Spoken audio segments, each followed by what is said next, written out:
Hello, my name's Noel Kingsbury, and with my colleague Annie Guilfoyle, I run Garden Masterclass. Now, Annie and I started Garden Masterclass 6 years ago to put on live educational events in the British Isles. But with COVID, the lockdown, in April 2020, we started doing a public service broadcast. And then we've settled down to running both live events, but also with a big online content. So we do this Thursday Garden Chat once a week on a Thursday evening, 6 o'clock Western European time. And those recordings then go up on to YouTube. Now, we also do webinars. We have a webinar season that runs through from September to May. We get leading experts globally from the garden and landscape world to talk about their specialism. And of course, that's an opportunity to ask them questions. Most of those webinars are recorded and are then available through Vimeo from our website. We also put on courses. There's a course on naturalistic planting design, for example, which I do with Professor Nigel Dunnett of the University of Sheffield in Northern England. And we sometimes get involved in organising conferences. We do all sorts of things that are aimed at encouraging quality planting, quality gardening, knowledge about plants and botany, and plant science. And we hope you'll join us. We have a membership scheme which gives you discounts on our webinars and live events and various other goodies. But also you can just sign up for our monthly email newsletter to keep in touch with what we're doing. We believe, and we've been told by many people, that what we do is unique. It's unique in the range and quality of people we talk to and our global reach and our diversity. So hope you enjoy this particular episode and do come back for more.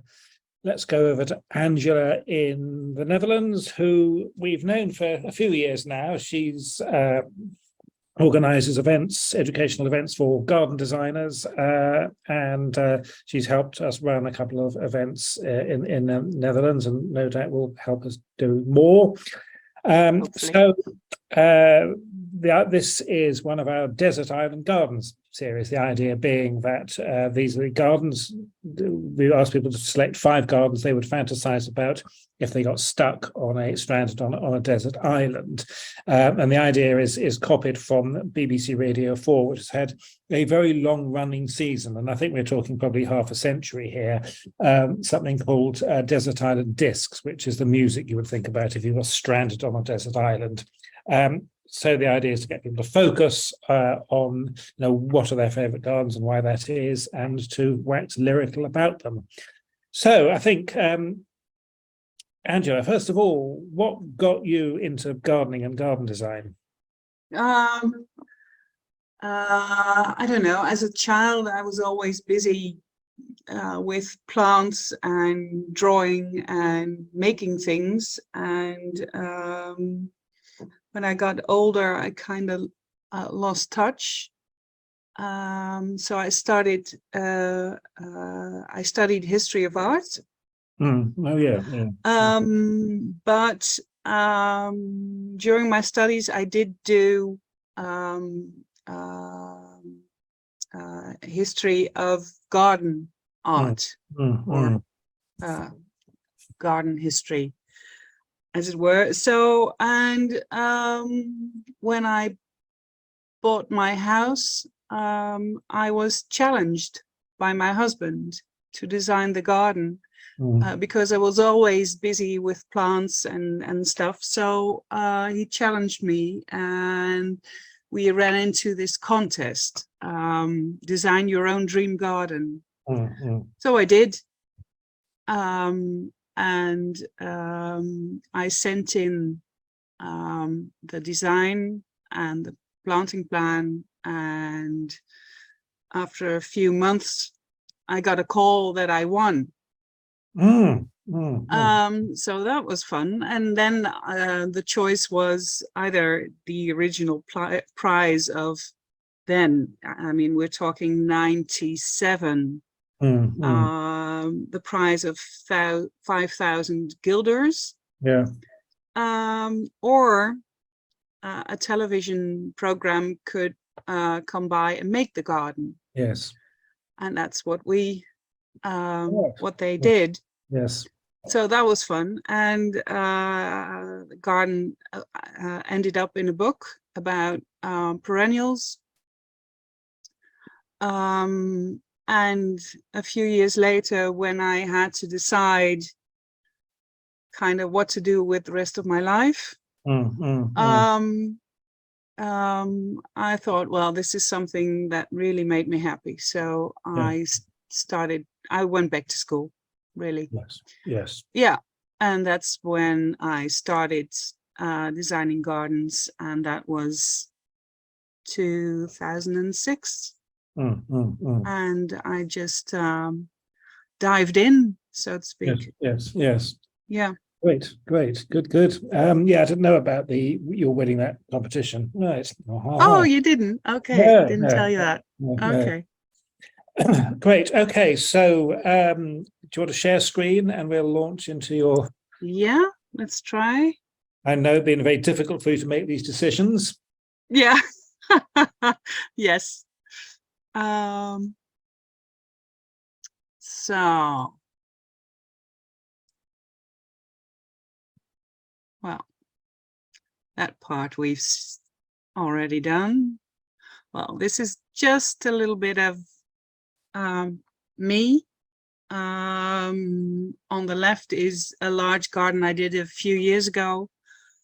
Bottom right is a festival garden I did also a couple of years ago. As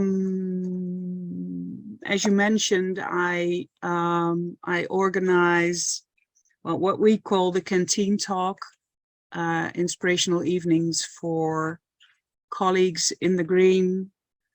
And I'm a proud member of Wilde Weelde, which translates to wild wealth, and is, well, we're all professionals in the garden business, and we all try to create gardens rich in nature. So, well, when I started thinking about these 5 gardens, it wasn't really easy. I thought it would be easy to choose, but it wasn't. And I've been, as I told you, I've been changing my list quite a few times over the past weeks, while thinking about gardens that have really made an impact and really influenced me as a designer. And of course, I didn't want to go and choose the obvious ones like Hummelo, and I mean, everyone's seen Hummelo, and yeah. And to be honest, I've been there a couple of times, but I think I already read so many books about Piet that the gardens were kind of not a surprise anymore. Yeah. So I chose different ones. And the first one is the botanical gardens in Leiden, the Hortus. Yes. Because as a student, I mean, I came to designing gardens a bit later in life. But as a student, any free moment, any time to spare, I would spend, if the weather was okay, I would spend at the botanical gardens at the Hortus in Leiden. Wandering through the gardens and the greenhouses and just sitting in the grass, because you can there. Nowadays they even have chairs. They didn't when I was a student, but I mean, I still go there like 4, 5, 6 times a year if I have a chance. So this is the oldest botanical garden in the Netherlands, and it was built in 1590. And what you see here is the Clusius garden, which was built in 1594, but in a different location than it is now. Now it's part of the Hortus. Then it was it's been reconstructed in the Hortus now. And originally it was intended as a herb garden, purely for studying medicinal use of plants. But it was actually a botanical garden right from the start, with a large collection of plants and plant species from all over the world. This is what it looks like nowadays. Behind the beach hedges is the Clusius garden, and you can see the small building that's right in the center. So this is in the center of Leiden. Have you ever been? I haven't, I'm afraid. No, I must Oh, admit, I you should. haven't. So I was thinking, well, next time I come to the Netherlands, which I hope will be next year, I'll definitely have to go, and I'll have to get you to show me around, I think. So, Yeah, good yes. plan, good plan. Yeah, I might, and I know some people there, so you might even. And of course, Norbert is working there too. Oh, yes. Yeah, so it could be a nice plan. So the collections of the Leiden museums partly come from Asia, because Indonesia was a colony, and many traveled through the Deshima trading post near Nagasaki, and lots of plants and other exotics were brought during those travels. And one of the plant-wise, the most important one was Philip Franz von Siebold. And he brought many plants to Leiden. And in his honor, there's a beautiful Japanese garden. I'm afraid I don't have good photographs of that, and I didn't want to just pluck them off the internet. So, oh, this is a part of the Clusius garden now.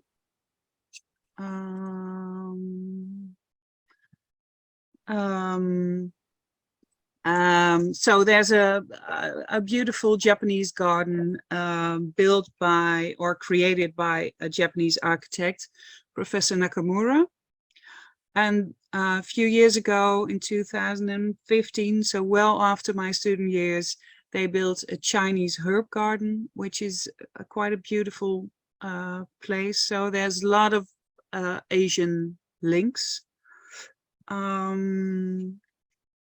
There's a system garden that's really about the division of the plant kingdom.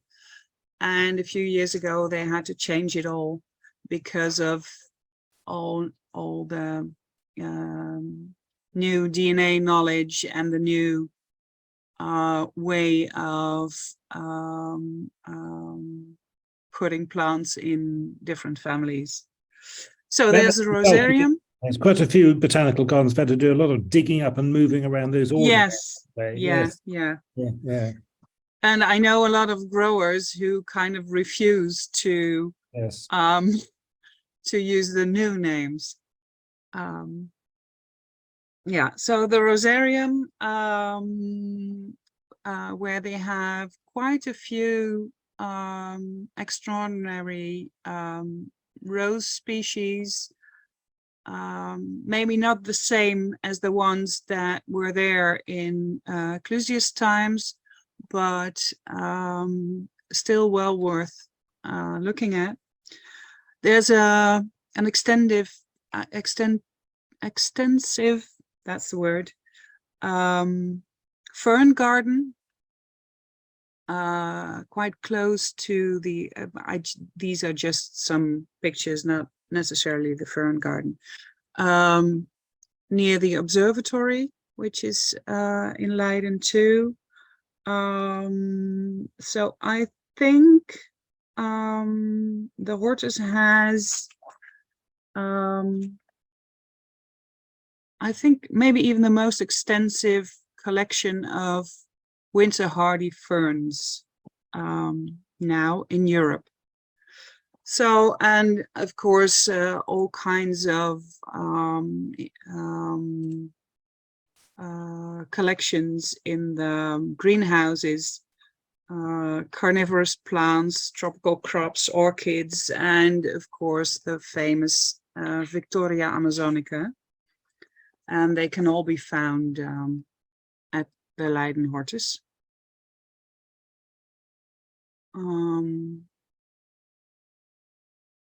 So this is one, although this was the place where for me everything kind of importance, art and gardens and plants coincided. As a garden, this wasn't the one I would take to a desert island with me, but I did want to mention it because it's like, well, it wasn't an epiphany, but it was important in the realization that gardens were something that really made me happy. Next garden I want to show you is the garden or the gardens of Mierhuis in Dedemsvaart. I don't know if you all know Mierhuis. I mean, for us Dutch designers, she's like the godmother of garden architecture. But I understood that she's not that well known outside our borders. Well, that is about to change because there is a book in English coming out about the end of this year, I think. Yeah, and next year that it's the centenary of these gardens, so I think a lot will be happening. Yes. Yeah. So she was our country's first leading lady of garden architecture and landscape architecture, and has been a huge influence on anyone in the Netherlands in the field today. And she set up garden experiments, and her first one was in 1924. So that was the start of these gardens. In these gardens, and one in particular I will show you, I experienced the essence of what a garden should be, for me at least. So these are the entrances, this is the main entrance to the gardens. This is Mien in her younger years. And this is what, this is where it was when I experienced the essence of a garden. And at first glance, it's just like an open space in between trees with a slightly raised bed and some simple planting. But when you stay there for a while and let the space do its magic, really, you realize this is exactly what gardens need. They need the right proportions. They need a connection to the sky. They need a place to sit, an embrace of plants, and intimacy. And it's all here. It's very simple, I think, but it's it has the essence of what a garden should be, for me at least. I mean, this is the planting. It's moss and oxalis, and that's what it is. Nothing more, nothing less. As said, Mierijs was very influential in Dutch garden architecture, and funny enough, her gardens still seem quite modern, although most of them, or some of them, are nearly a century old. This is one of the older gardens. This is really where she experimented with borders and plants. She always looked for the essence of the space and the possibilities of a place. And she was a very, very practical woman. So she looked for a simple functional layout combined with loose and natural planting. And that's what set her apart from her peers, I think. They didn't much care about the planting, and she did, because she grew up in a nursery. Didn't her father have one of the biggest perennial nurseries? Yes, he did. Yes, Moorheim. Yeah. Many connections also with German perennial planting nurseries, like and the big names like Karl Förster and people like him. She really believed that perennials could bring nature closer to people and experience nature in the garden. And these gardens, they were really testing grounds for her. She experimented with plants, but also with materials and with design. Well, if you look at this, I mean, this is still very much, it feels still very contemporary. And there was this, she experimented with plants, and through experimenting, she found out that, or she realized that you could make a choice of adapting the soil to the plants, or the other way around. And she decided on the other way around. And that's, for us, it's quite obvious to pick the plants that suit the soil. But apparently in those days, it wasn't. Just a few images of these gardens. Very clear lines, always clear lines through paving and hedging. And still very strong designs, I guess, I think.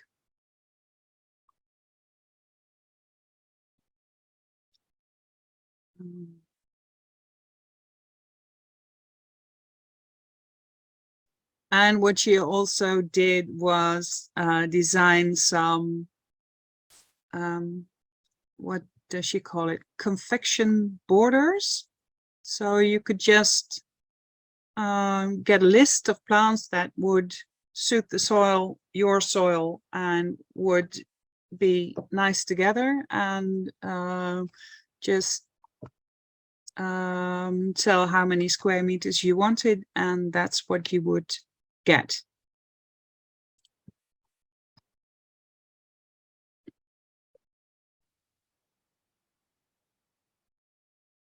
This is all from October last year, or most pictures are from October.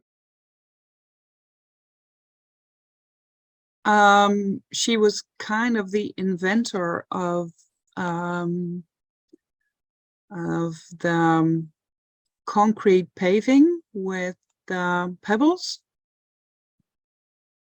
And they were still widely used, at least in the Netherlands, in the 70s.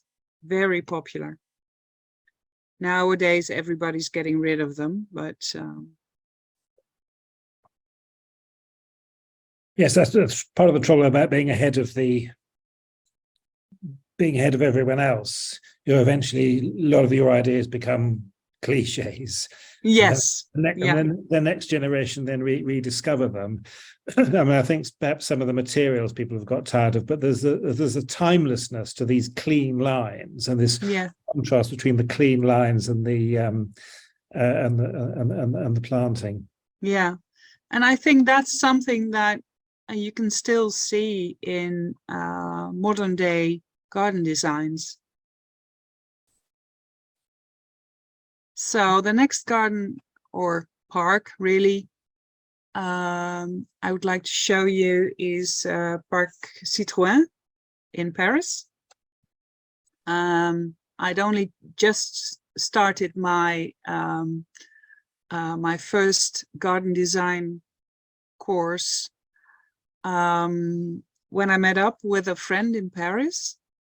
And I'd heard about this park, and I was kind of I was determined to visit it. So well, she had to tag along. That was kind of what was going on.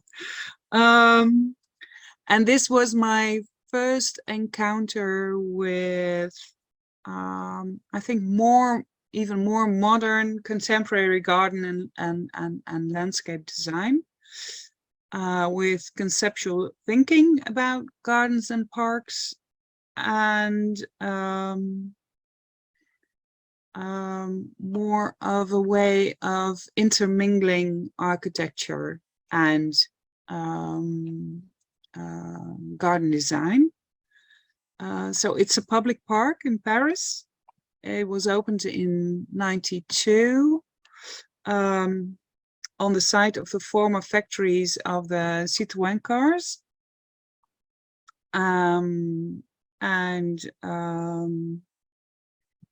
Well, it contains like a futuristic park of 14 hectares with vegetation and stone and glass and architecture and water all coming together.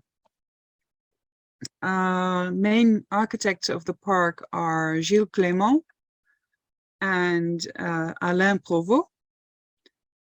And they made it, well, they created a park that shows all kinds of plants, but also various water features. This is what the plan looks like. So it has this central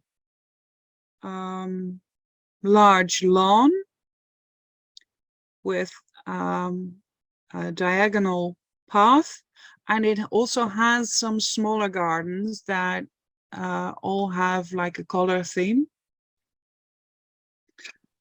And these gardens are separated by waterfalls.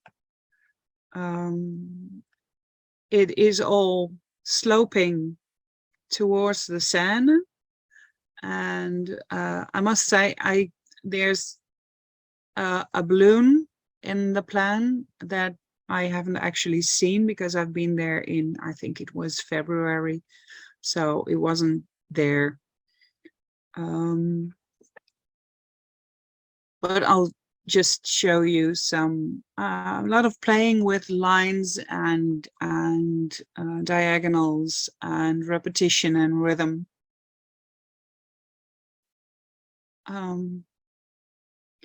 So this is from one of the waterfalls towards the lawn.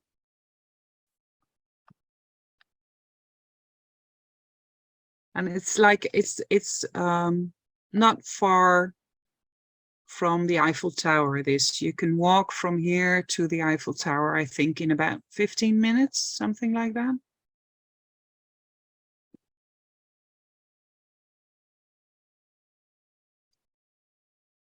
And well, you can see the water wasn't, it was winter time, so the water wasn't really doing what it should or what it does in summer times, other seasons.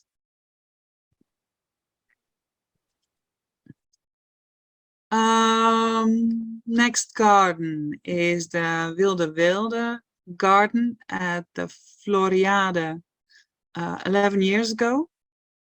I don't know if you all know what Floriade is or was, I must say, because last April we had one last year, because it was like a world horticultural exhibition that would be every 10 years in a different place, a different city.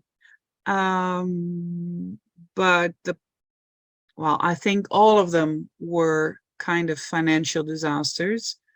But the last one last year at Almere was very much so. So they decided, well, this was the last.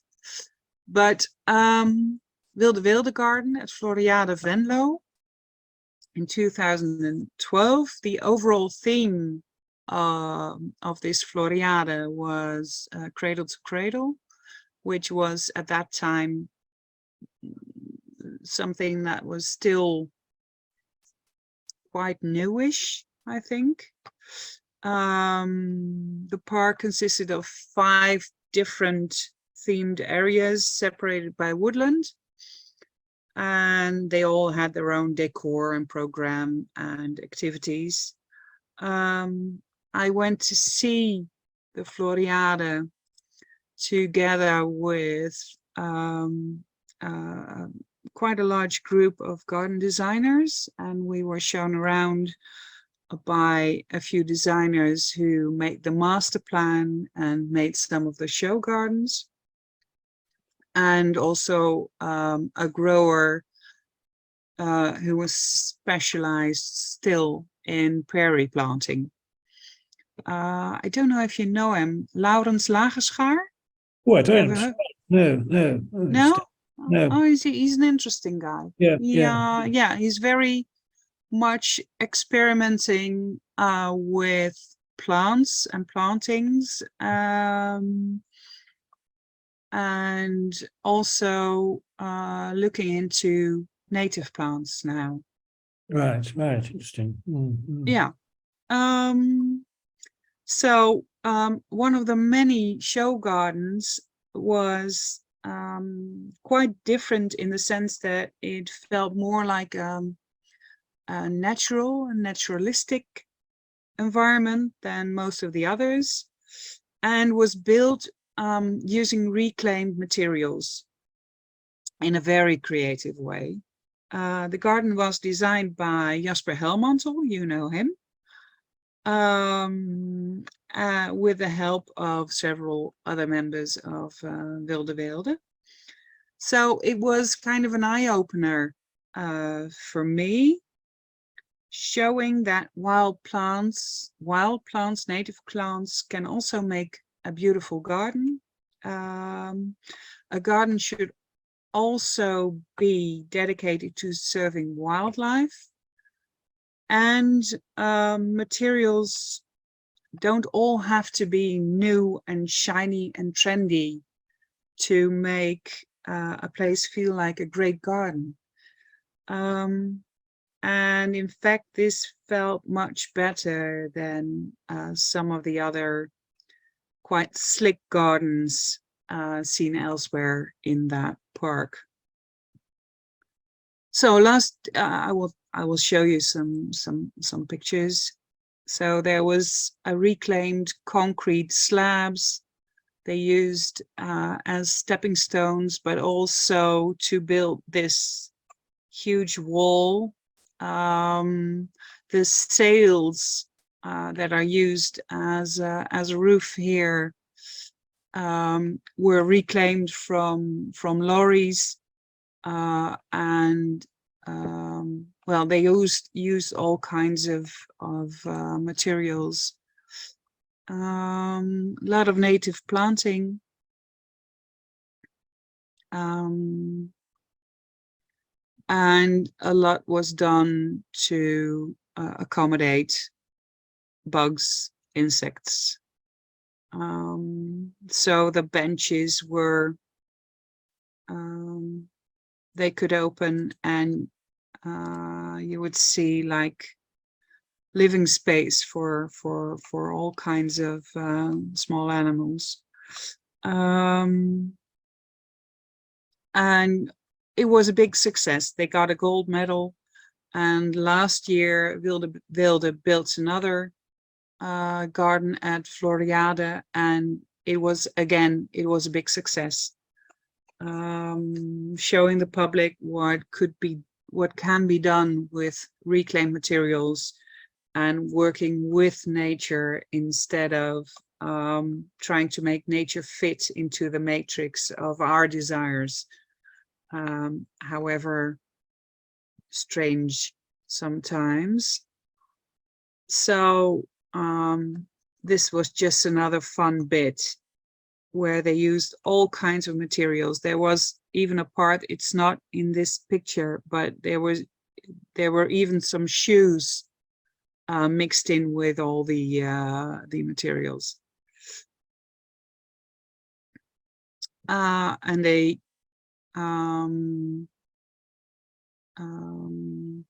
there are names of plants, native plants, on these slabs that were kind of highlighted as to show people that they deserve a place in the garden.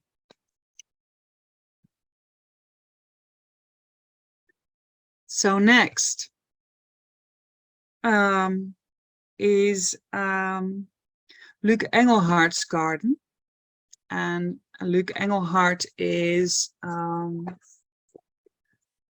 probably not well known outside of the Netherlands. Before I started working with Noel and Annie for Garden Masterclass, I just heard and read about this Dutch designer and actually garden artist, I would call him, Luc Engelhardt, and I was very intrigued by his designs. And now I've been lucky to be able to organize several masterclasses at his experimental garden and what he calls his garden laboratory. And it's like an outdoor studio in amongst a rural landscape. So this is where he experiments with interventions in space, inspired by landscape, by architecture, and nature, really. This is Luc teaching during one of the master classes. This is his the laboratory, really. So there's the office. Here's a meeting place. Here's his orangerie. There are sheds. There's a studio.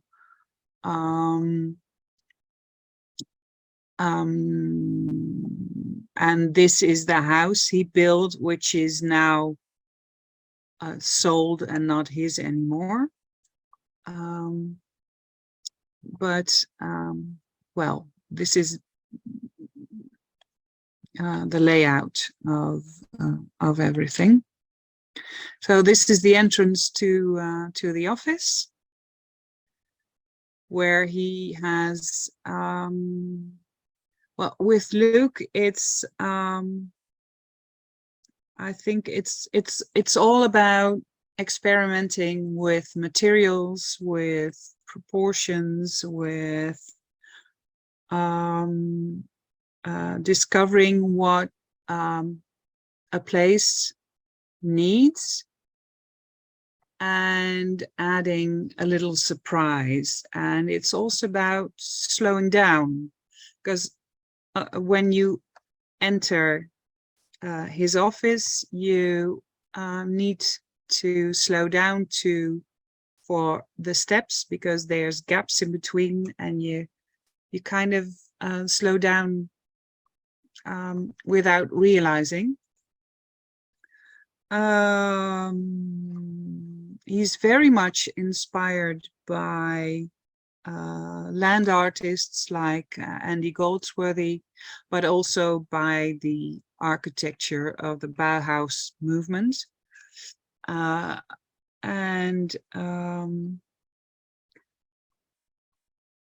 He's very good at connecting, I think, connecting nature and architecture and the surrounding landscape. And he does that with bold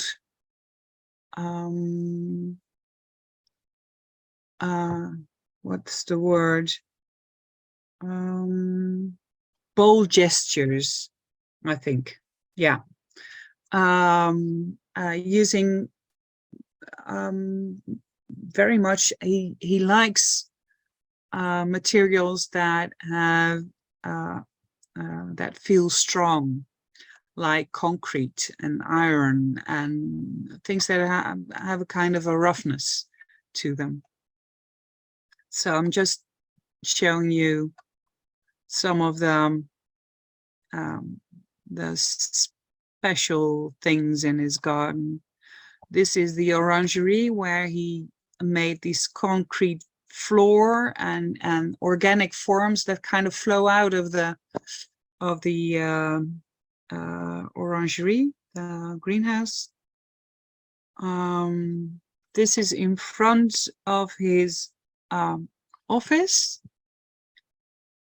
Also very big slabs of concrete, and these there are piles of tiles and parts of concrete tiles stacked on top of each other, and that way kind of mimicking the seeds of this tree. Of course, I forgot what tree it was, but I just have the. Do you know? It's oh. Can't really see from here. Sorry. No. I just know the Dutch word, vleugelnoot, but that doesn't mean anything to you, probably. So this is all very well, I think it's bold, really bold. He is bold. He's daring, and it's like there's a lot of there are a lot of surprises here. Some of them are a bit sort of puzzling, which is quite an experimental space. It is a delightful one. I mean, it's difficult to put into words, but I did love the atmosphere of the place. Yeah, that's what we what we all experienced. Me, but also the students during the master classes. They all kind of want to stay there. So it's it feels good. It has a very nice atmosphere, and it has a feel that it feels kind of free too. Yes. Not too manicured. Absolutely, yeah. So is it quite rough at the edges? Yes, it is. It is.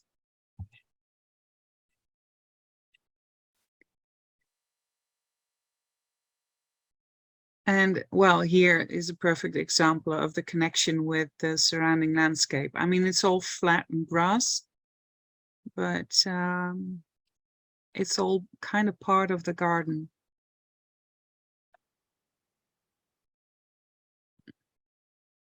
And he does experiments with flower meadows and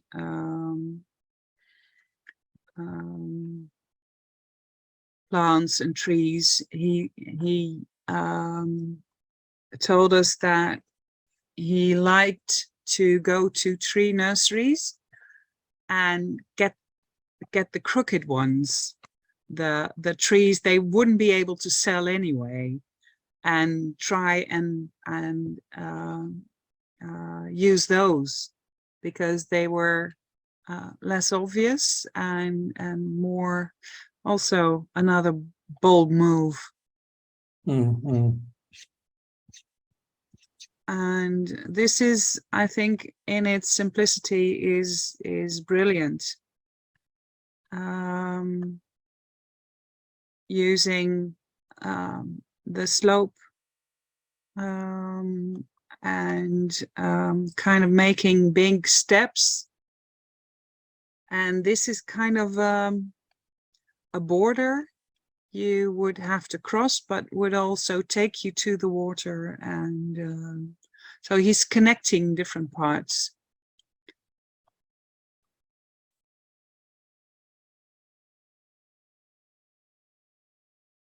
Pictures aren't always that good because I'm not a photographer, but this one's slightly off.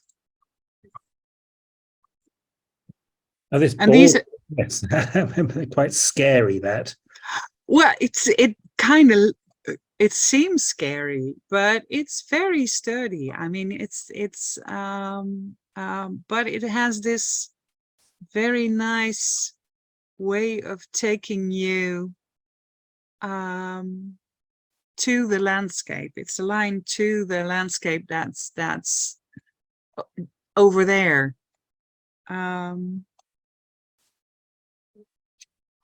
And this is something he does. I mean, we all just connecting the paving with the grass instead of cutting it off, having it mix and kind of flow into each other. And then, not a garden, but something I needed to tell you. I mean, you've been there, you know, but Yes. I mean, it's not a garden, but it. I've shown you 5 gardens that were important, but I can't deny you this experience. And today it is exactly 1 year ago that I left for Kyrgyzstan for a 10-day trip. Your trip was longer, wasn't it? Ours was, I think, just under 3 weeks. Yeah. Oh, yeah. wow. Yes. Oh, wow. Yes. Plenty of time for everyone to get ill. Yes. Okay, right. Well, I must admit that I think most of the company last year experienced a tiny bit of corona, a tiny bit of COVID. Yeah. Yes. Well, but anyway, it was kind of a life-changing experience to be there for me, at least. And I've heard the same thing mentioned by others. And I'd heard a lot about the trip. And when my friend and colleague Caroline mentioned it was also on her wish list, we decided, well, we have to go. We're going to go. So we did. We decided not to wait any longer, and we booked the trip. And and we expected a lot from all the stories we heard, but we even got we got even more, I think, and we definitely got a lot out of it. Seeing plant communities in the wild was really incredible. I think the most inspirational might have been the fact that, of course, slightly different species than we use in the garden, but still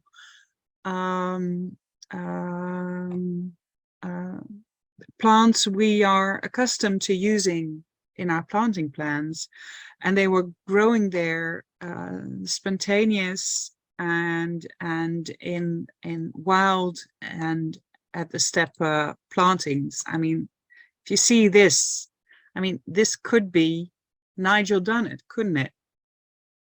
Yes. Yeah. Yes. So it felt like we as designers are always trying to copy and enhance nature, but quite often in vain. And it shows that nature is probably the true teacher for garden designers. So just a few images to show what I mean, and well, to show you that I have no choice but to take these with me to my my desert island, even if it's not a garden. That's a lovely shot. Oh, it was the light in some of these situations was really. Oh yeah, you've done that really was well. Yes. We even went to this particular meadow. I think we got up at 4 to see the sun come up over there, and it was incredible.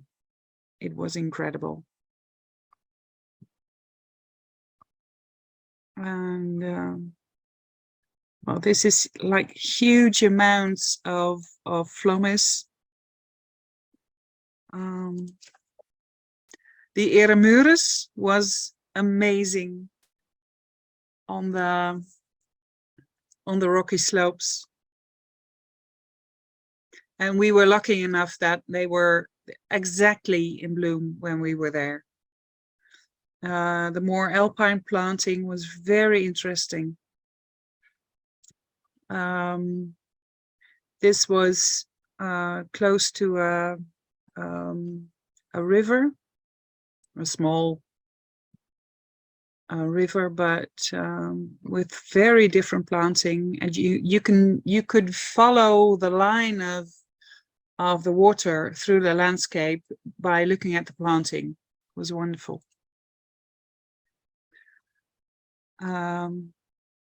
Trollius, I'd never seen so many together.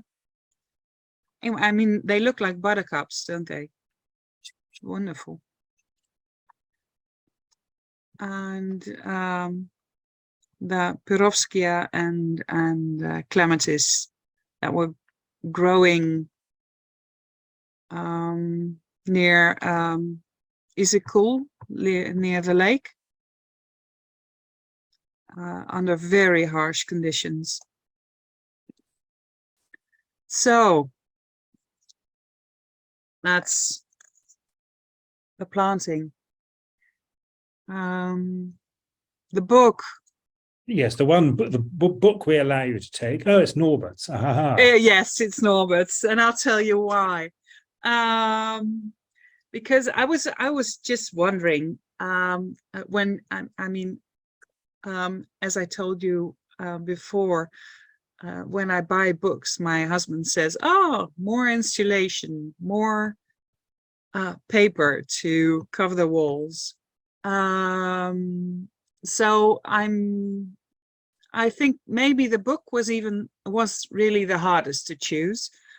So I was thinking, should it be a book about gardening, or just some novel or something about cooking or art, or maybe something more useful or inspirational.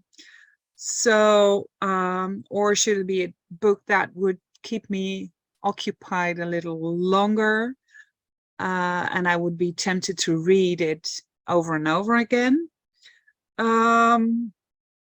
So in the end, I decided on a book that combines several of my interests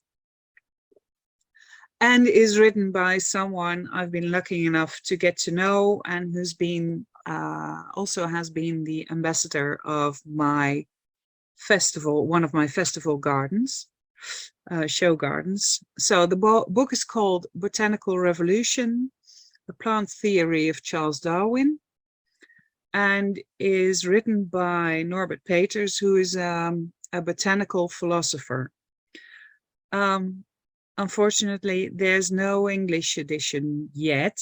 Maybe you can do something about that. We are talking to Norbert about him doing perhaps doing some of his lectures for us, perhaps over the winter. Oh, that would be great. As the next best thing. Yeah, I think that because might he's be a very he's interesting man. Yes. yeah, and he's like a born to teach and to speak. He's a true storyteller. He's great communicator. Yeah, very much. So this book introduces Darwin's botanical insights and discoveries, and places them in an evolutionary context, and shows that Darwin revolutionized our way of looking at plants, and also shedding a light on Darwin as a botanist, because, well, he spent more than half of his career studying plants, and we usually think of him only in relation to the origin of species. So,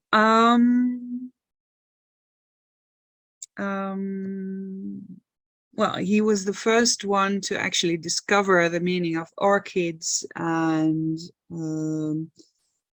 the macabre nature of carnivorous plants and climbing techniques of plants. And I read that when he was quite often sick, but he would be in bed in between climbing plants, still kind of immersed in plant studies.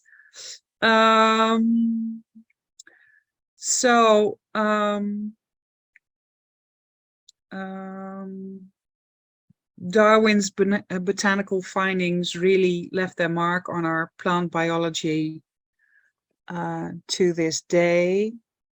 And I think this book, being on an island, will keep me occupied and amazed at plants for a long time. So that's why. Okay, and do you have a tool you would take? I also have a tool. Yeah. Oh, here's Norbert. There's Norbert, and he was with us about 4 weeks ago, I think, wasn't he? Yeah, about that. So his talk would be on YouTube too. It's on YouTube. Yes. Yeah. Okay. So my tool. So when I had to choose a tool suitable for use on a desert island, I started to think about a frying pan, but not useful enough. So I quickly decided on taking my Japanese hori hori. Do you know it? I do. Yes. Yeah. Well, it's really a wonderful tool. So it's a Japanese garden knife with a sharp edge and a serrated edge. Yeah. And well, they're wonderful for nearly everything. Including self-defense, I would imagine. Yes, too. That might be. I didn't think of that one, but yes, yeah, yeah. Wonderful for cutting and dividing and slashing and pruning Yes. harvesting and sawing. So and maybe even as a small axe or something. Yeah, it seemed like the perfect tool to take. Great. Right. Well, thank you, Angela. So as a good reminder, I think, to everyone that the diversity of Dutch gardens, and particularly, I think the strength of that kind of modernist tradition from Meanhouse and reflected in people like Luke Engelhart, and we see in the work of the Dutch designers. There's clean lines, but often also that kind of twist as well, that element of surprise. So the Meanhouse centenary is next year then. That's next year, yes. And there will be, I mean, the British book will be published in, what did you say, a month or so? November, I was told. Oh, November, okay. And November, in Dutch, there will be a book next April. Yeah. And that's that will be written by Connie den Hollander. Who is who works at the Gardens Meanreis.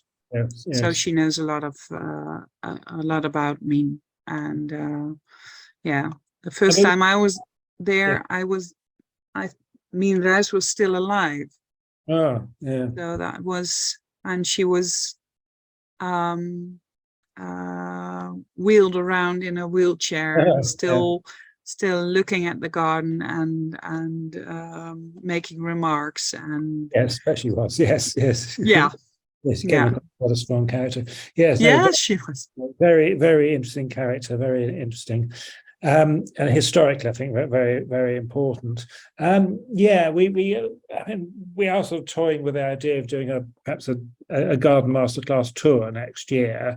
They would be great to come out in the summer, perhaps, for a Meanhouse, something to do. That would be great. Yes, linking in with the celebration of Meanhouse. Next year also is the centenary of the birth of Karl Förster. Oh, right. It's going to be curated by Heidi Howcroft, who's a German landscape architect who lives in Britain. And she was on to me on the phone the other day. They're going to have it at Potsdam Town Hall. And so double whammy of European Garden Centenary next year. Yeah. Some people are going to travel. Yes. I think we might try and get something together. Yeah, would be great. Good. Well, thank you so much for that, Angela. And it was my pleasure. We'll keep in touch and look forward to seeing you soon. Yeah, me too. Okay. Bye, everybody.